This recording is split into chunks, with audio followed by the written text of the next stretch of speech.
you start shaving your head? It looks good. When did I start shaving? Well, I shaved it. Later on my first special, I had it shaved. Really? I didn't. Yeah. When I saw you in New York I'm for glad, the Patrice I'm glad thing. you liked it. I see you like losing the roof there in the back. Yeah, You'll be right there with me. I'll be there We'll do a buddy cop show. Exactly. Right? Two balding old guys. Exactly. Going after some hairy criminal. I'm not a big fan of Steve Jobs, personally. What are you talking about? I don't know. I just don't understand what the big deal was with that guy. I don't get it. He's like Edison. I don't know. He invented all this stuff to everybody. What are you talking about? But did he? Did he sit down and I'm going to invent the iPhone and just sat there soldering, possibly welding, right? Didn't he have a crew of guys helping him out? Sure, maybe he did. So why, when he went to those nerd fests, didn't he have like a chorus of scientists behind him who helped him out too? He walked out like he was Tesla, tapping into electricity. I'm not with you. I think he just kind of told people what to invent. He just kind of came in I want my whole music collection in that phone. Get on it! And then all these nameless, faceless guys made it happen. Yeah. And then they have a big nerd concert, and he goes out there by himself. No belt, sneakers on. I just didn't buy it. When you took it out on Philly, because they were a bad crowd. Oh, yeah. Your famous rant, Yep. which you since said you like Philadelphia, and that wasn't the issue. You were just giving... People in Philly don't even remember. Basically, if you haven't seen it, I was doing a show for the Opie and Anthony radio program, and they had this show called The Traveling Virus, and we were doing these 10,000 seaters, and we went to Philly, and they're notorious for booing people, and they booed the first guy off stage, and I went on 3 hours after that. So by the time I got up there, it was a complete shit show. And I don't know. They started booing, and I snapped and decided I wasn't going to leave, and I just attacked everything that they loved. Can women be funny? Yeah, of course. Will you guys just fucking grow up and just sit down and write your own horse shit and come up with it? Start your own fucking show. Have your own award show. Quit waiting around for other people to do shit for you. That's the fucking problem. If you guys had your own big club and I was standing outside of it, you'd never fucking let me in. I'd start my own shit. You guys got to start your own shit. You got brains in there, right? Yes, absolutely. So write your own shit and quit your fucking whining. We're all eating a giant shit sandwich out here. Nobody cares. I don't care.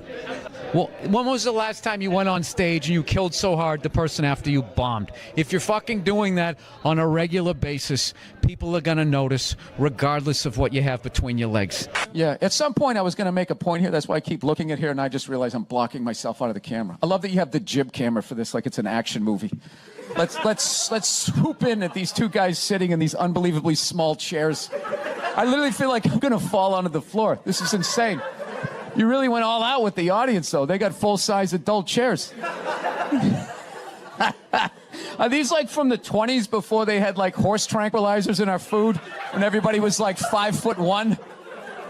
Yeah, And nothing's making you mad? Nothing. Oh, things upset me. Yes. I don't know. I don't want to... Look, I fly a lot, and there's this whole new thing of generation of people that take their socks and their shoes off on the plane. You got to look at their smelly feet, and then they'll literally stand up and they will walk into a commercial airline bathroom. Yeah, use it and then walk and sit back down again. That's not right. Yeah, if I was a dictator, those people would be eliminated. I love this dude texting for the entire interview. It's just trying to keep the attentions on millennials. It's impossible. Look at him. He's already got the chains. He's probably got his own record label. He's making deals as we speak. He's got championship rings on. I don't know what you're doing, dude, but I want your life, man. You're crushing it. So are you in the process? I cannot get comfortable in this fucking chair. This is just one of the worst things. This should be in a museum, is the prototype. This is what... This was the awful level of comfort. We went from a log to this, and then eventually they got cushions. It's another guy looking at his phone. I swear to God. Dude, the day Jesus comes back, if he ever does, if he's even a real person, 90% of people are going to miss it. They're going to walk right. He's going to be walking on water, and they're immediately walking by him. They're not even going to see it. Oh, yeah, and there's a drop-off in fame for Jesus at that point. Everyone was paying attention. Now no one gives a shit. Oh, there we go. No, but now this is the ego one. Now I'm going to be sitting above you. Yeah, you got to come with two. It's fine. It's fine. Sir, the one...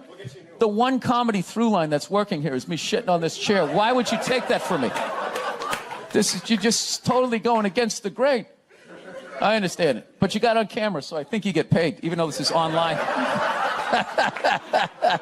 You see, Sugar Shane Mosley, one of the greatest boxers of all time, he's losing his championship belt in a divorce. Losing, yeah. It's like you're trying to break a man. Why does she want those? Right? Break a man. They go with their shoes. You know? No, and I love how when you get a divorce, all of a sudden it costs like 50 grand a month to give a kid Fruit Loops. Right? These guys, I'm telling you, there is an epidemic of gold-digging whores in this country, and it is just not being addressed. Oh my God. We recently got a pit bull, which I know a lot of people don't like because they ate a couple of kids. I understand. They're great dogs, unless you're a bad owner. If you're a psycho, which I am, you can mess them up. I didn't realize that dogs feed off your vibes. No. Like if you're cool, if you're chill, they're chilling. If you're sleeping, they're sleeping. But if you're a psycho like me and you're watching the game on TV and you're screaming at the ref like, you gotta be shitting me! I didn't realize the dog was in the corner being like, yeah, you gotta be shitting. Being a mother is the hardest job out there. Most difficult job, and Oprah said that. Oprah said that, yeah. Has your opinion on that phrase changed at all since you've had a kid? No. It's not the most difficult job on the planet. It just isn't. Dude, I did roofing in July. As a redhead, I almost died. There's people that work on like oil. What was that movie that guy made? The fucking, they drill oil. What is it? There Will Be Blood? There Will Be Blood. Out in the ocean, they would drill. I can never remember the names. Deepwater. Mark Wahlberg was Deepwater Horizon, yeah. Those guys were working on an oil rig. The fucking thing blows up. They're on fire. They got to jump into water that's on fire. Salty water into their wounds. You got to swim out of that oil and fire and then tread water, praying to God that the Coast Guard is going to get there before the sharks do. Now talk to me about a toddler. Oh, he was so fussy today. He wouldn't eat his peas. So what's up with all these white kids now walking around trying to act like they're like gangster rappers? It's irritating. It's like everywhere I go, man. I figure just be here in the city where you got a good mix of people. I'll be like in the middle of Kansas, though. Like the whitest state ever. There'll be some howdy-doody looking white kid like me. I'm thinking this is one of my peeps. Somebody I can have a conversation with. All of a sudden he's just like, yo, what's up, kid? What's up, kid? I just want to be like, nothing much, Brad. You keeping it real in Wichita? How the fuck are you going to be a gangster in a state, say, like Nebraska? Wouldn't you be, like, all hardcore about your crop? Just in there, yo, shit was crazy, you know what I'm saying? My fucking corn wasn't wrong. My fucking scarecrow was tipping over and shit, you know what I'm saying, son? I just want to be like, dude, you're white. Go to the Gap, give into it. Buy some Dockers, and come home. I've been going to gun stores, and... Oh, my God. And these rednecks are all telling me the same thing, because I didn't grow up with guns. So they're just going, all right, you never had a gun, you want to get yourself a shotgun. It's got a great spread. That's what they keep saying. It's got a great spread. You don't even got to aim it. You got a problem, you just sort of whip around. You get the guy, right? I'm sitting there, I'm like, dude, I just want to shoot the guy. I don't have to do like a bunch of drywall work and like reframe my diploma. So again. Why can't Mom make dinner? Ask her. She's the one who abandoned her post. Now after doing all the lady work, I gotta leave to go do some man work. And is anybody gonna get me flowers and tell me I'm beautiful? No. No one's out there marching for old Frank Murphy. He just watches the sands of his miserable life gather at his feet while his wife, the modern woman, throws on a pantsuit every morning and just... There's my worker bee. What is your go-to dance move when challenged? Waiting for the director to say cut.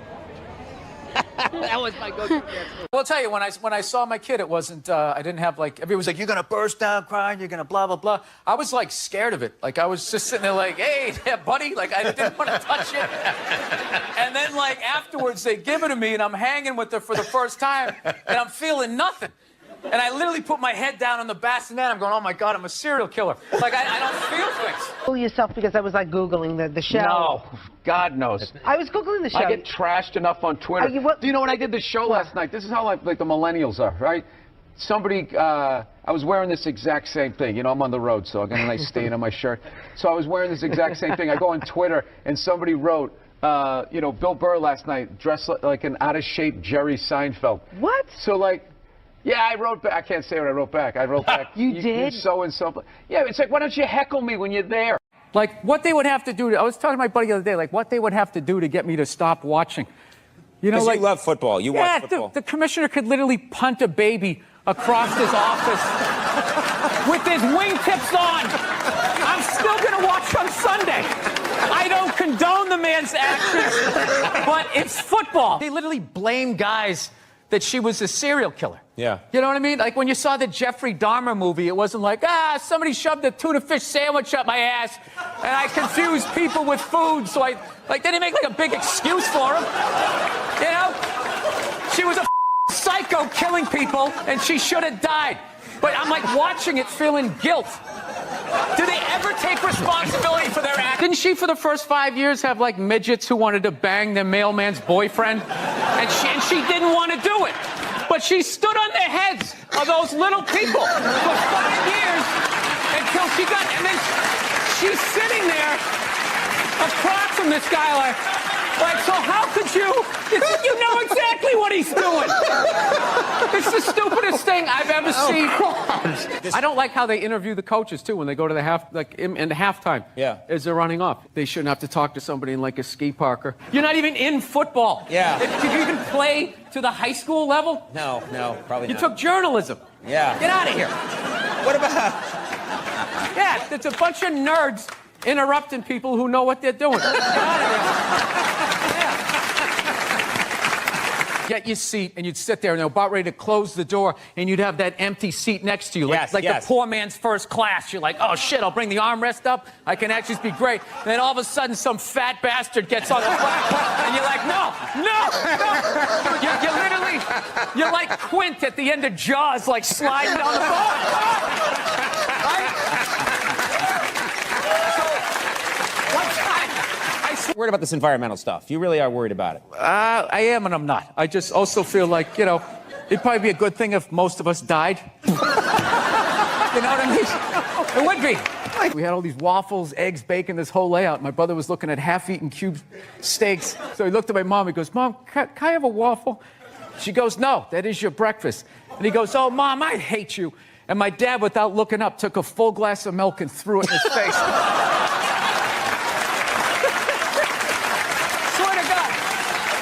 This is what kills me. What kills you? You know how I would do it? What? I would randomly sink cruise ships. Yeah, what? Why would you randomly sink cruise ships? Because you'd get like 2,500 to 3,000 people a whack, right? And I think it's a good mix of people to get rid of, to be honest with you. They're not interested. What happens? Holding up a sign of somebody that they either know that's dying of cancer or died of it in the middle of the game. Trying to watch a game here. You know, no, there's a time and a place. Look, I know somebody that has died of cancer. I would never go to the movies with you and in the middle of it hit pause and be like, oh, by the way, Conan, I know this guy. He died of cancer. It was horrific. I could have lifted him when Bruce became Caitlyn. That was like a national news story. Dude, you shave your beard off. People were like, oh, my God, that's your chin? Wow. This guy walked out a dude, came back a woman. You're just supposed to be like, oh, yes, anyways, Caitlyn, that's all I was saying. You know, I miss that guy. I miss him already.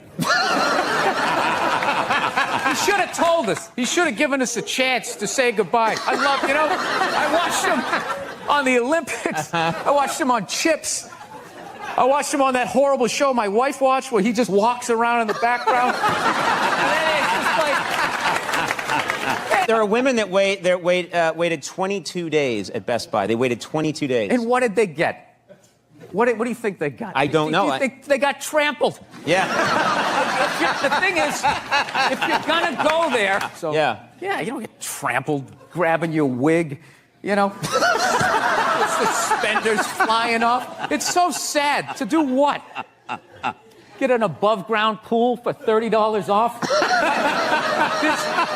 There is nothing in Walmart worth getting trampled over. There's nothing. It's process. Hop out of the line and you wait till that first wave or two falls down, and then you go over the top like Walter Payton back in the day. Roll out of it. But even then, you got to know where to go in the store. Like, where is the thing that is on sale, right? Where are those mint Milano cookies or whatever they have that you're going to make a beeline for?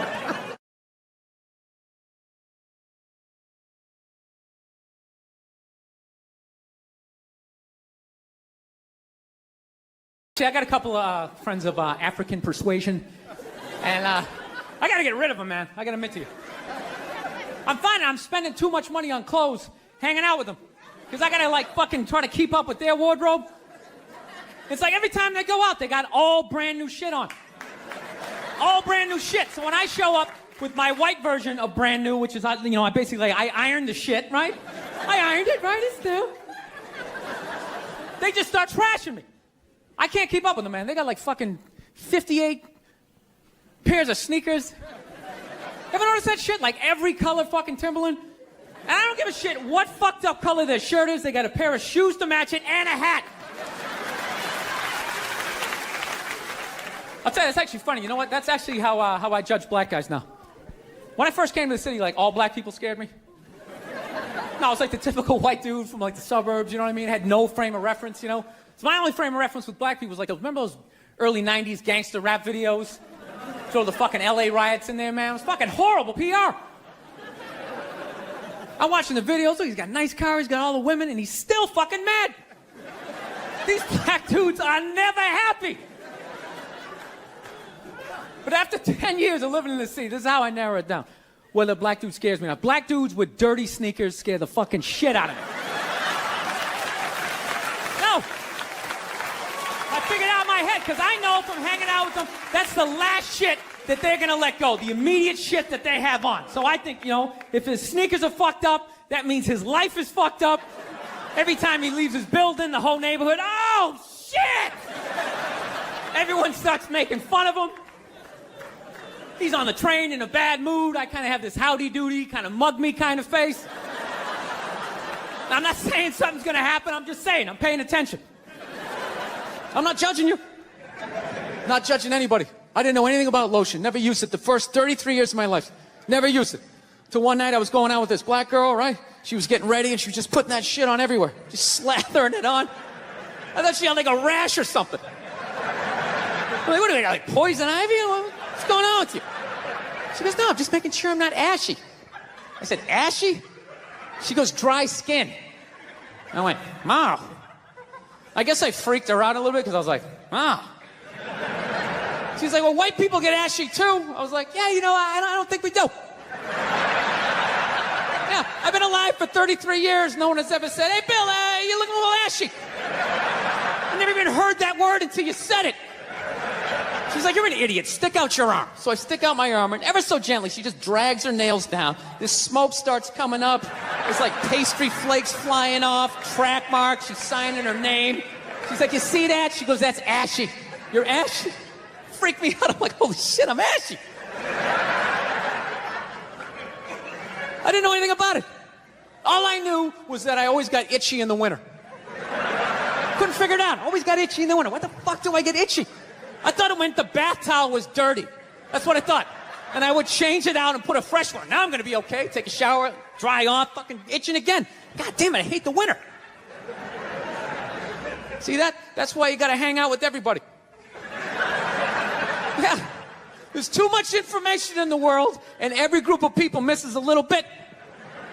White people totally missed the lotion seminar at some point in history. I don't know if it's because we can't see it. You know? Black people get ashy, it looks like they like leaned up against a chalkboard or something. You know, they can see it. They miss it, their friends help them out. Like, look at your ashy motherfucking elbow. What is wrong with you? Right? We miss that shit the way black people miss the whole register your weapons summit. Right? Just never got the information. The amount of rappers who've been busted for the unregistered Glock in the car just blows my mind. It's like, why would you do that to yourself? Do you just want to make an album over the phone? Is that what it is? Is that like the new auto-tune or some shit? I don't know. No, it breaks my heart every time I see it. I just think, God, if he just had one white friend. He just had one white friend in his entourage. Dude would have been sitting there going like, is that thing registered? You out of your mind? Dude, get it out of there. Get it out of there. Yeah, it's illegal. That's like fucking 3 to 5 mandatory. Dude, how do you not know that? That's the question. How do you not fucking know that? This guy's got unregistered. Okay, don't believe in these myths. Black don't crack. It's bullshit. They all put lotion on like every 20 minutes during the day. It's ridiculous. They all got a giant oil drum of the shit at home. Every morning they wake up, they dump themselves in it, shake themselves off, and walk out the door absolutely glistening. Glistening! All right? So I sit down, and I'm watching this documentary as a white dude, which is what I am. I'm looking out my white head, watching this white shit. It's coming back into my white eyes, getting whiter by the fucking second. All right? Now, my wife, on the other hand, she's black, right? Now, I hate saying that because it makes it seem like I'm going to start doing some stupid comparison jokes. You know, those dumb white guy, black guy jokes? And it's always like the white guy's like, oh, Jesus, I gotta do my taxes. Can this chair hold me? The black guy's always like, you need to loosen up. You gotta relax, man. You just gotta let it happen. All right?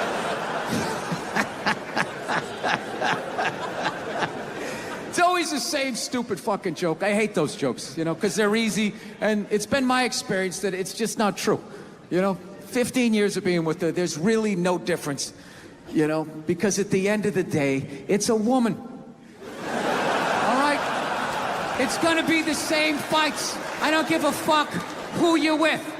I'm not gonna lie to you. There might be more head movement and hand gestures with different races of women. Possibly an index finger jabbing at your forehead, whatever the fuck that is.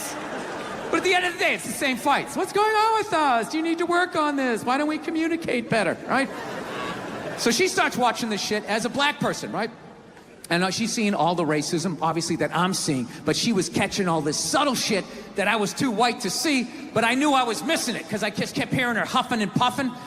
Just sitting next to me being like... And I'm just sitting there like, okay, somebody did something. I don't know what just happened, but I don't think that was good.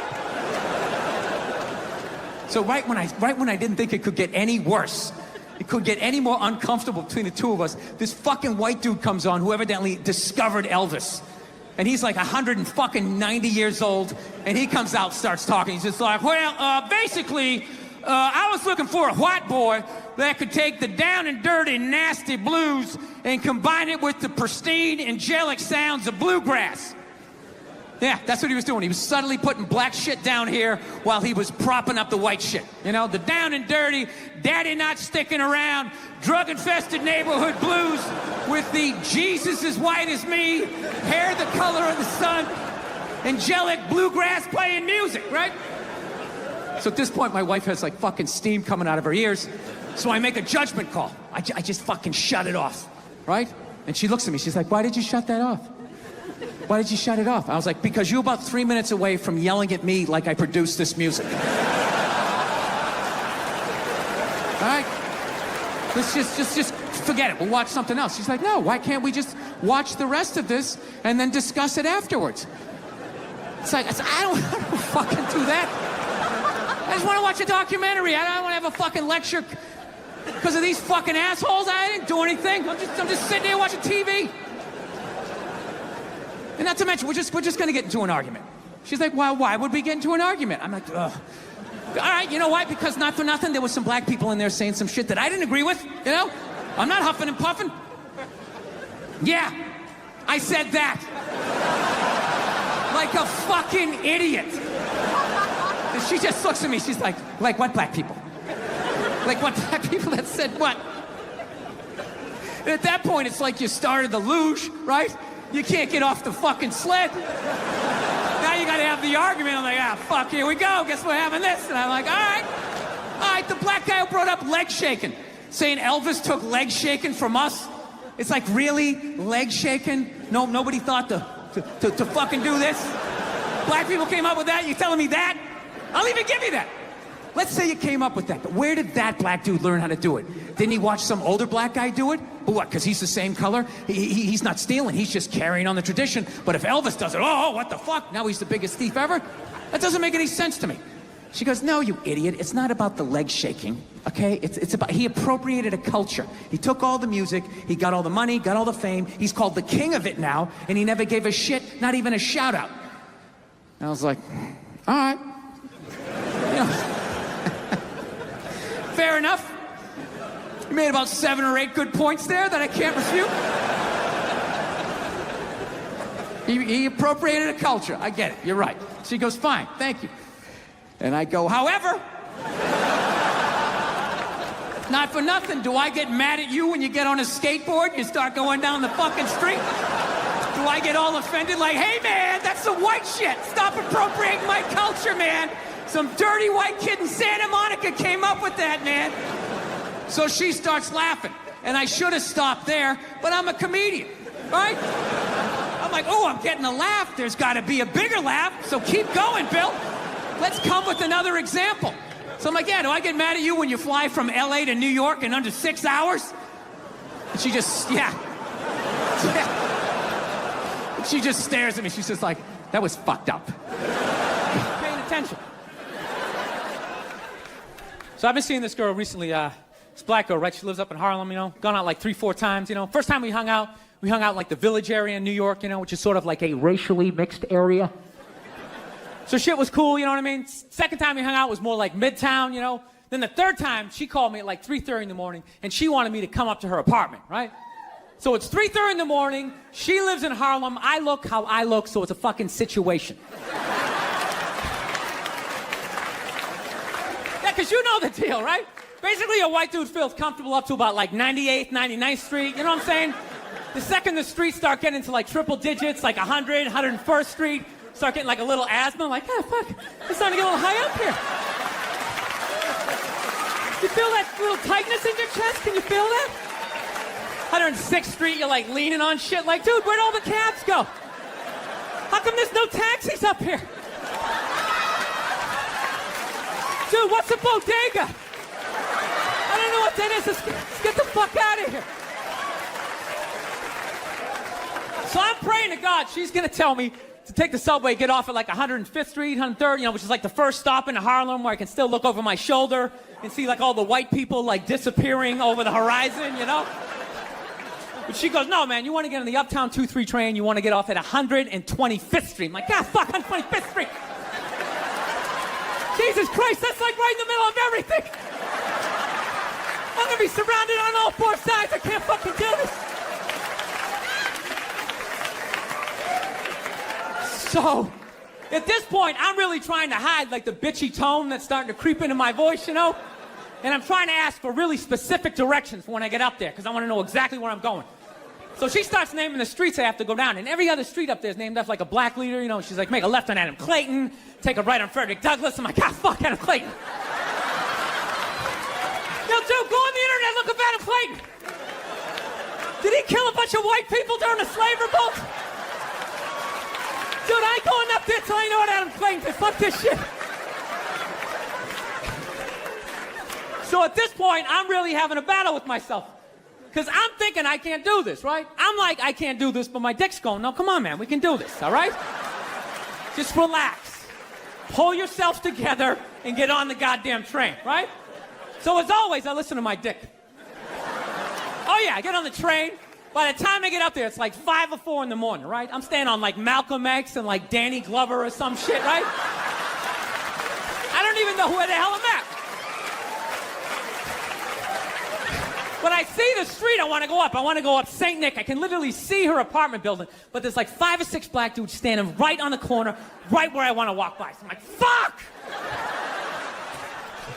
I felt like I was on like some reality show at that point, like some sort of like white guy survivor. It was ridiculous.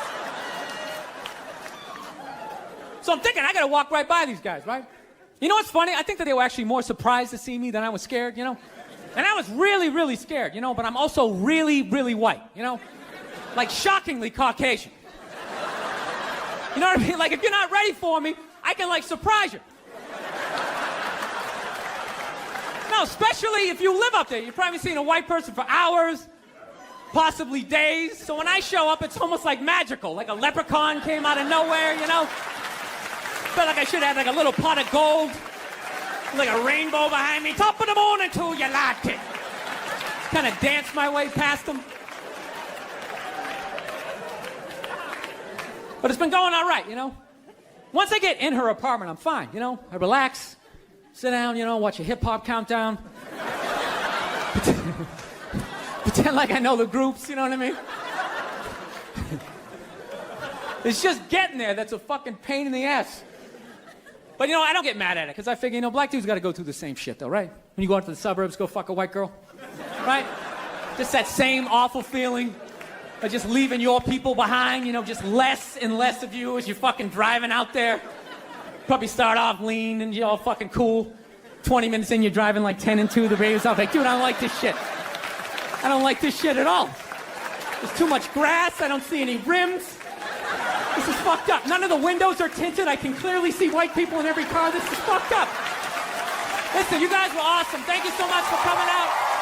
God bless you. Thank you very much. I've noticed black people have the genius to put the curse word after they say the race of the person, where white dudes, we always put it in front. And if we would just make that little adjustment, we could save so many careers, so many jobs could be saved in the white community if we would just put it after. You never notice that in conversation? You hear a black guy being like, man, I was standing there, this Asian motherfucker came in, he starts talking about, you don't even hear it. You're just sitting there, oh, what did this Asian motherfucker do? I would love to hear the rest of this story, right? Dude, I would tell the exact same story, right? I'm standing there, right? This fucking Asian comes in, right? And everybody's all like, whoa, whoa, hey, easy, Jesus, dude. What year is it, you know? It's like, dude, I just said what he said. I just preempted the fuck. That's all I did. He suggested he's hooking up with people's mothers. I'm not even doing that. It's just a quick, I got it out of the way. You guys saw the Pope died? You saw that, right? Everyone's flipping out, man. I thought that was a good thing. I was like happy for him, man. He was in horrible health. You know what I mean? Everybody just wanted the guy to keep hanging on. And people are still flipping, oh, God, I think he's gonna die. It's like, well, I think he's gonna go to heaven. I mean, it's gotta be better than that shit. So they got a new pope now. They picked another old white dude, you know. And they were actually in the running was this black dude from Nigeria, right? They were actually considering making him the pope. And I was kind of hoping he was going to win, you know. Not because I give a fuck either way. I just want to see all the black comics doing bits like the next day, like, oh, white people scared now. White people is scared now. Yeah, the pope is black and shit. Couldn't you just feel it? That was like a half-hour material that went out the fucking window the second they picked another white dude. It was endless. Pope Mobile's gonna be pimped out, and you better not be shooting at this Pope. The black Pope will be shooting back at your ass. Because when white people get shot, etc., etc. So I sit down, and I'm watching this documentary as a white dude, which is what I am. I'm looking out my white head, watching this white shit. It's coming back into my white eyes, getting whiter by the fucking second. Right? Now, my wife, on the other hand, she's black, right? Now, I hate saying that because it makes it seem like I'm going to start doing some stupid comparison jokes. You know, those dumb white guy, black guy jokes? And it's always like the white guy's like, oh, Jesus, I gotta do my taxes. Can this chair hold me? The black guy's always like, you need to loosen up. You got to relax, man. You just got to let it happen. Right?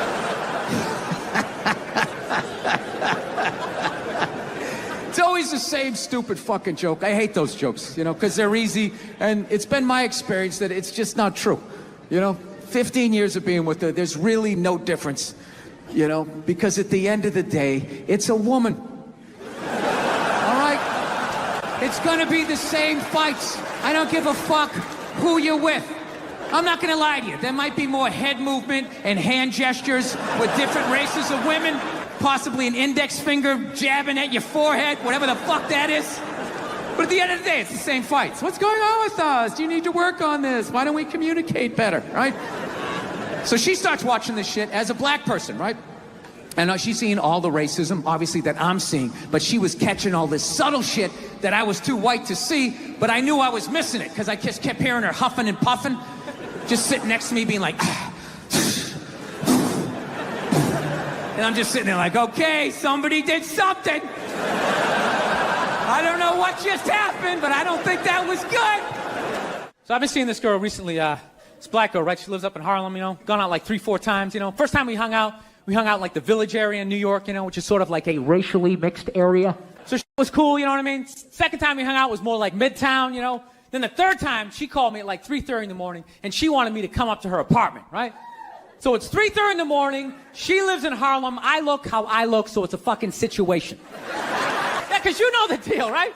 Basically, a white dude feels comfortable up to about like 98th, 99th Street. You know what I'm saying?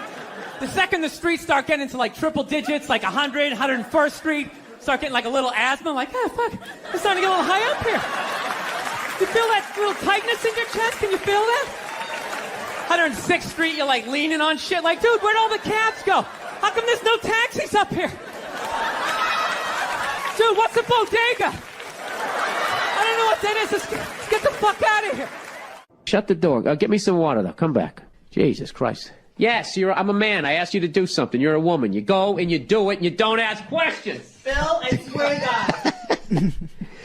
So anyway, it's like I was saying. They're sitting there bitch moaning and complaining about all this stuff they don't have. But you know, and it's like, you fucking outlive us. Really? You outlive us. Well, you know what? You have a birthday coming up. I know exactly what I'm getting you. Big bag of Fritos. You're an asshole. Yeah, so they're always bitch moaning and complaining about what they don't have, right?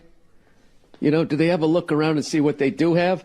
A whole fucking platoon of shoes, huh, that their guy paid for. I'll tell you what I have. Right? News bag for a husband. Oh, snap. 12-6 right there, baby.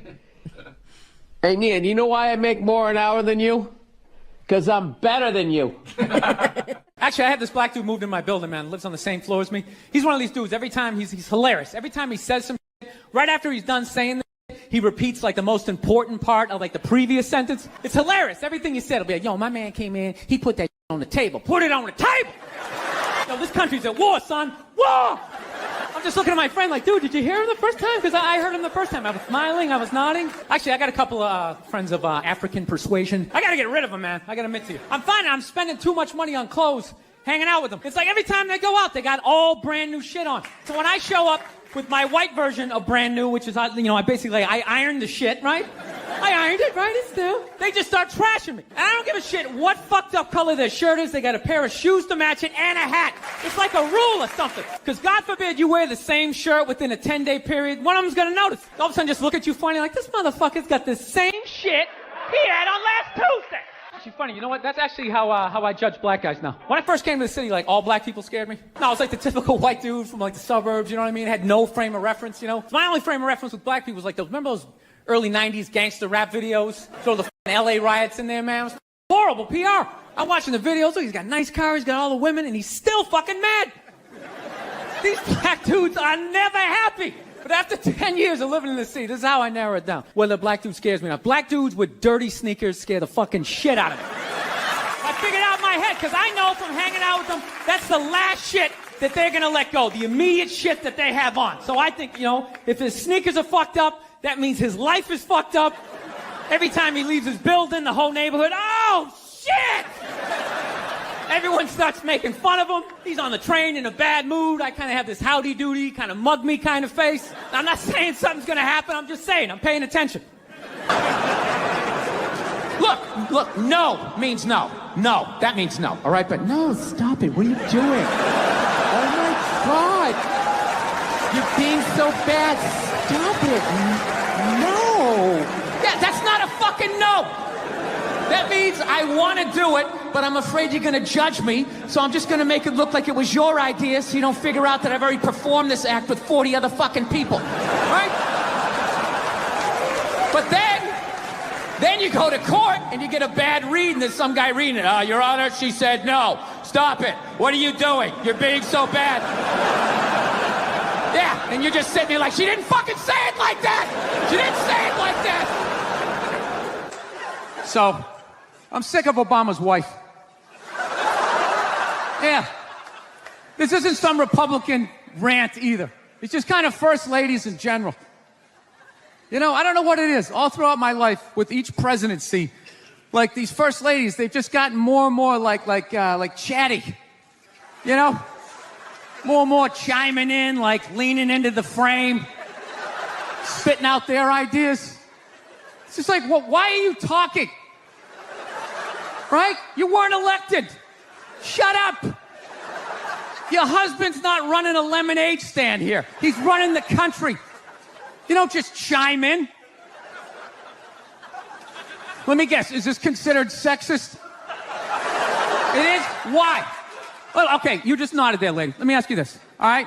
Let's say you had a leak in your house, okay? You call a plumber up. He shows up, and he goes, yeah, I think the leak's coming from the upstairs bathroom. We need to shut it up, blah, blah. Then all of a sudden, his wife walks in, who isn't a plumber. And then goes, hey, you know, I'm actually thinking kind of, wouldn't you be like, with all due respect, shut the up. I need a plumber in this moment. I'll extend an olive branch here. All right, at some point, there's going to be the first female president, right? Exactly. Which means at that moment, you're going to have the first male first lady, right? And when that happens, that dude needs to shut his trap. I don't want to hear a word out of him. I want to hear from the president.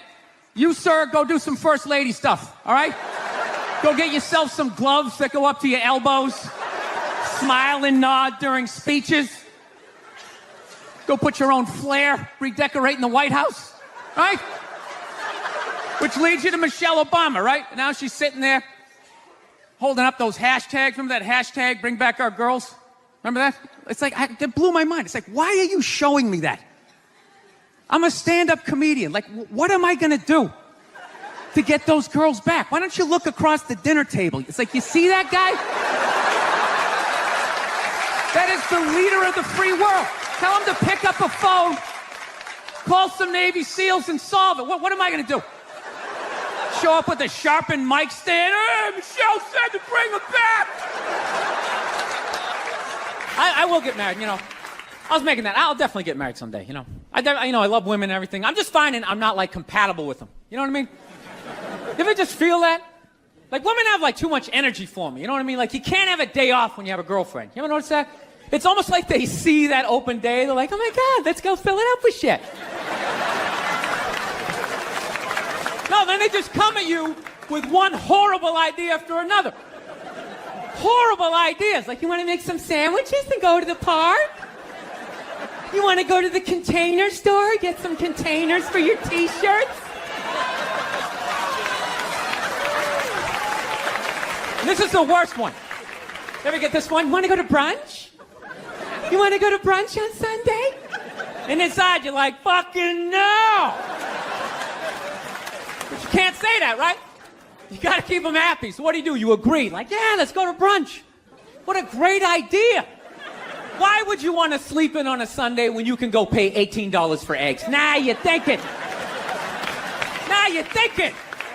Then we can sit around and listen to your friends have moronic conversations about the eggs. Like, is that pesto? Is that pesto in your omelet? Oh, it's asparagus. It's asparagus. I thought it was pesto. Oh, you just want to flip the whole fucking table over? It's horrendous.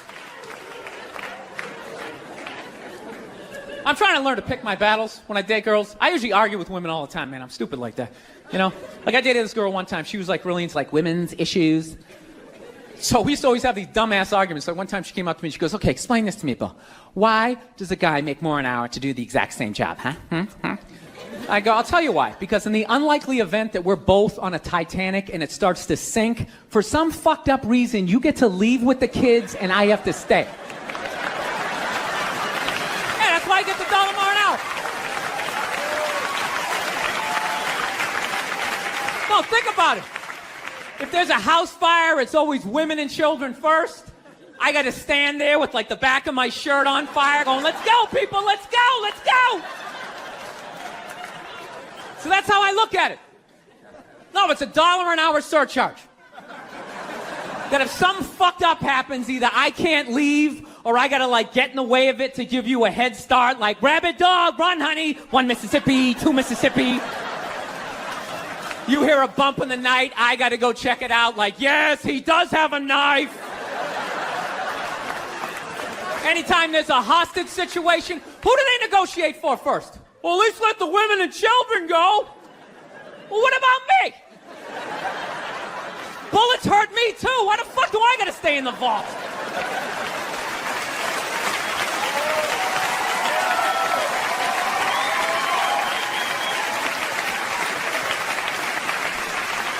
No, that's my point, man. Where are all the feminists in those situations? You know what I mean? You can't find them. There are no feminists in a house fire. That's a guarantee. You could take the most hardcore feminist, some chick right in your face, like, he's chauvinistic son of a bitch. Little short, little haircut, the whole 9 yards, right? Second those flames break out, she's gonna twist those little hairs into pigtails. No, I'm just a girl. I wanna go play jump rope. And leave you standing in a burning house like you're not flammable. You know, but I'm not a dick, though. I'm not saying I think a woman should make $1 less an hour to do the same job. All I'm saying is if you're gonna make what I make when the boat sinks, you better be standing right there next to me, listen to that guy play the cello. Then you get the corner office. You get all the benefits or whatever. So let's talk white women here, shall we? Let's talk white women. White women, you're amazing. Amazing your accomplishments over the last few years. I gotta tell you, the way white women somehow hijacked the woke movement, generals around the world should be analyzing this. Just to refresh your memory, the woke movement was supposed to be about people of color not getting opportunities, the at-bats that they deserved, finally making that happen. And it was about that for about 8 seconds. And then somehow, white women swung their Gucci-booted feet over the fence of oppression and stuck themselves at the front of the line. I don't know how they did it. I've never heard so much complaining in my life from white women. My life is so hard with my SUV and my heated seats. You have no idea what it's like to be me. Trash and white guys, the nerve. Where's the camera? The nerve of you white women. Listen, I don't want to speak ill of my bitches here, okay? I don't, but let's go back in history here, okay? You guys stood by us toxic white males through centuries of our crimes against humanity. You rolled around in the blood money, and occasionally when you wanted to sneak off and hook up with a black dude, if you got caught, you said it wasn't consensual. Yeah, that's what you did. That's what you did. So why don't you shut up, sit down next to me, and take your talking to.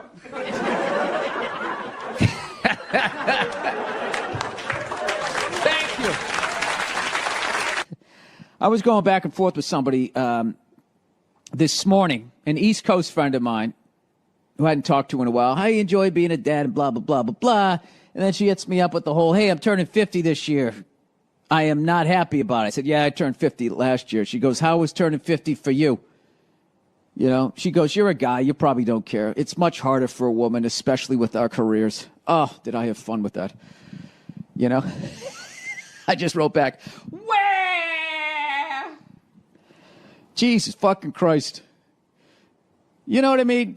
White women complaining is one of the funniest. It's like you got a fucking house and a beautiful family. What is the fucking... It's so much harder for me. You're going to outlive me by 6 to 8 years. So me turning 50 is like me turning like 56, 57, 58. You don't hear me complaining, you know? You never hear me complain on this podcast. This is nothing but positivity, rainbows, and fucking unicorns. Yeah, I love that shit.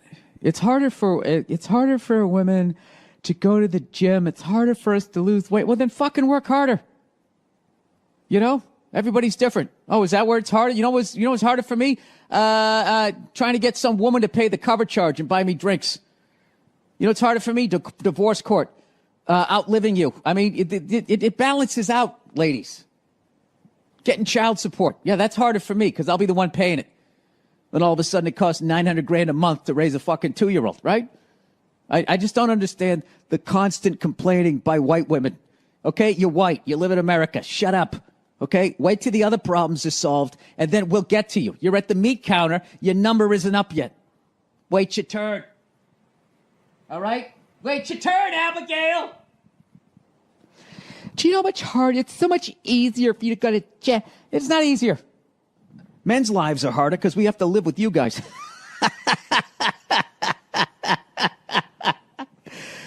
Oh man, I want to become friends with a lesbian couple, and I want to like be friends with like the chick in the relationship that's got to handle more of the dude shit. You know, because you know opposites attract, and I would think even like in the lesbian community, there's going to be somebody, you know, who's out there swinging the axe, getting the fucking firewood, while the other one's in there making the muffins. That's the lesbian I want to talk to. Right into my podcast, please. You know, I want to know if those lesbians, on average, die sooner than the dainty lesbian. You know. The lesbian who's got to go out on the fucking roof and adjust the fucking DirecTV satellite fucking thing in the middle of the fucking rain. That's who I want to hear from. That's the study I would be doing. As if collectively you were all just like, well, what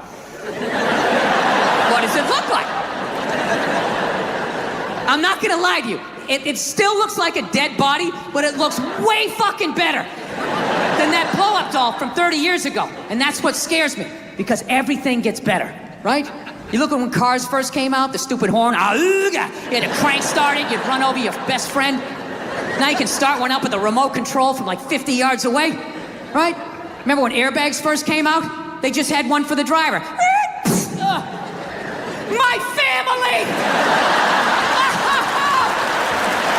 Oh my God!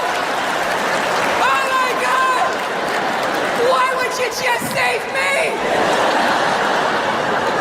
And then eventually, they got airbags for everybody. Well, these robot sex dolls are gonna be no different. Okay, they're just gonna keep getting better and better and better. And these fucking nerds are not gonna be making any regular looking robot dolls, right? You know, some girl next door, you know, just some plain Jane, the chick your mom likes, being like, well, there's a nice girl you can settle down with, she knows how to cook. Fuck that. They're gonna make Victoria's Secret supermodels, just absolute, like Paris runway looking supermodels. And you're gonna be able to come home to one of these things, and it's gonna laugh at all your jokes. It's gonna sit down and watch the game with you like, it doesn't get any better than this. Yes, it does.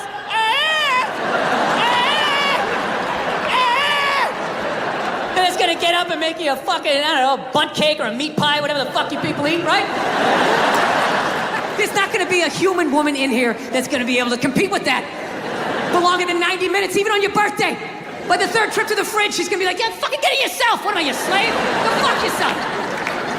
And after you've been with one of these robots, like sex dolls, you're not gonna be able to go back to a real woman, right? With all her hopes and dreams and her needs. You're gonna be coming home, she's like, what is going on with you? We're not connecting, we need a date night. All you'll be thinking is like, how do I shut this fucking thing off? What is it, on nagging mode? Why isn't it blowing me right now? I clearly entered the room. I entered the room, it's supposed to drop to its knees and blow me. I don't understand. Yeah, like your ego is gonna be at like a dictator level. Like, me and my man tits have arrived. Service me. Say that I am your lord. Yeah, that's it. That's it. You're not gonna be able to go back to a real woman. And then nobody's gonna be fucking women, so they're gonna get lonely, so they're gonna have to create a doll for you guys, right? A giant fucking, I don't know what you guys are into. I don't pretend to know, like some giant Brad Pitt looking fucking robot doll, fucking 8-pack abs, a robot dick down to the floor, you know? Holds both your hands when you tell a story. Right? Well, whatever you're into.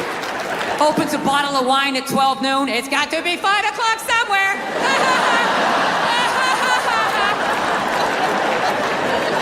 Yeah. I think they're gonna fuck us into extinction. Because at that point, the only people left having sex with other human beings are gonna be hipsters and the homeless. Right? Because hipsters, they love all the old shit, right? Cassette tapes, frisbees, dressing like a cobbler, whatever the fuck it is they're doing, right?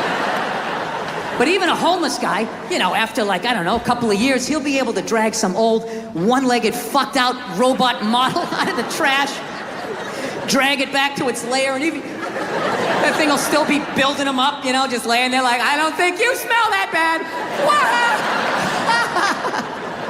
This is my favorite bridge. Yeah. And we're all gonna fucking die off. And what's gonna be left to fight these robots off is gonna be an entire generation of hipster spawn. Yeah. And they're gonna go to war ironically. Yeah. Dressed like, I don't know, fucking growing Civil War beards, dressing like Star Wars action figures, and they're gonna get fucking slaughtered. And right when they get down to the last 30, there's gonna be some liberal robot going like, we should save a few for posterity, right? And they're just gonna stick them in a zoo. Maybe this little hodgepodge of what was left. You know, black, white, Latin, Asian, gay, straight, trans, whatever the fuck, right? And they're still gonna be arguing with each other. The robots will just be standing outside going, I love it when they cross their legs.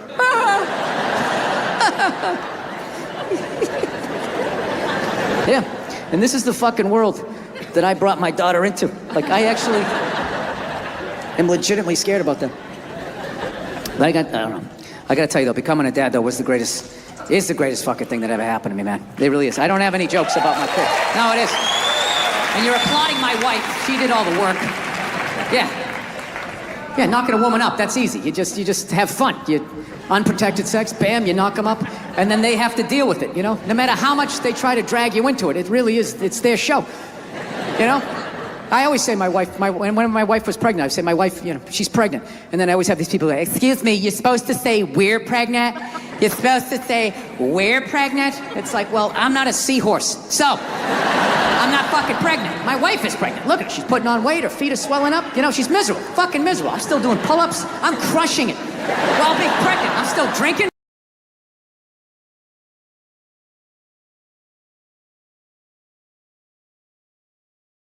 I had to find her a new home. Well, I finally had to admit that she was fucking crazy. I got a crazy rescue dog, and yeah, it was one of these fucking dogs, man. It tried to kill both my parents.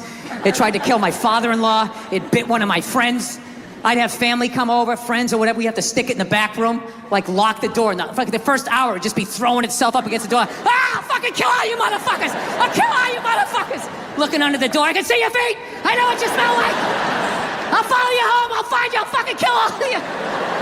And we were just in like total denial, like, no, she's just a little, you know, a little scared, because she was abused. And we got like a trainer and all of that shit, and he finally just said, listen, man, this is one of these dogs nature said no to, but people said yes to. So I'm like, Jesus Christ, you could have told me that $10,000 fucking dollars ago, you know? So now my wife, she's 5 months pregnant. She's 6 months, 7, 8 months pregnant. It's just the fucking, this thing just hanging over my head.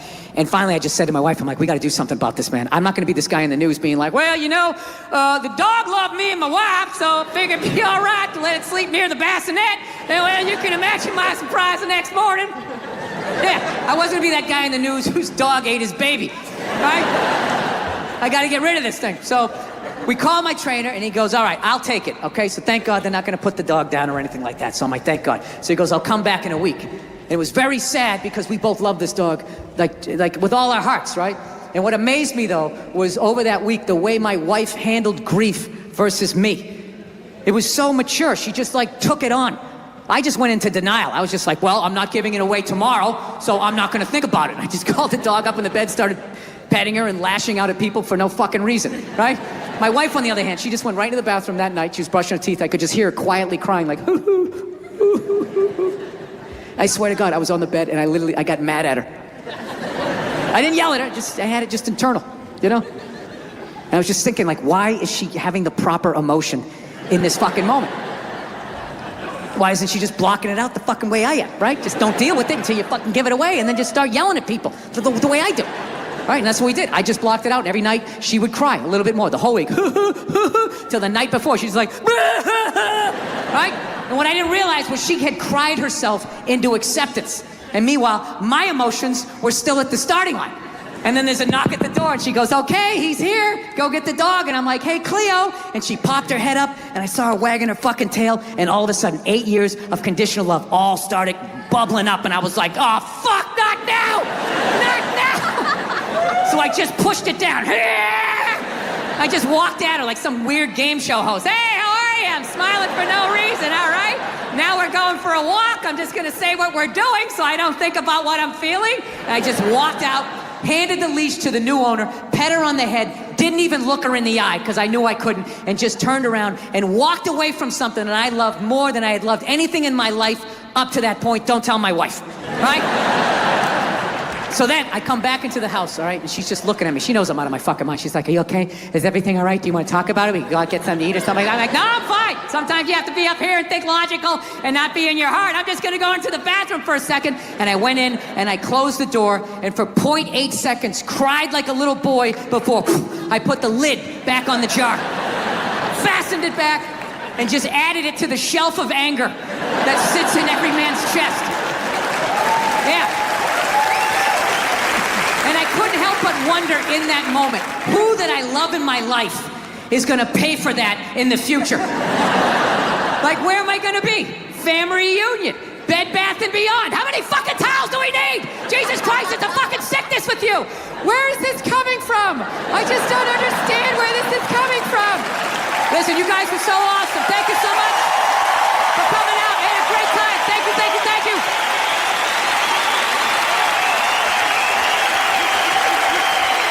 Seriously, thank you guys so much. It's been the best 2 days of my life. Thank you, thank you, thank you.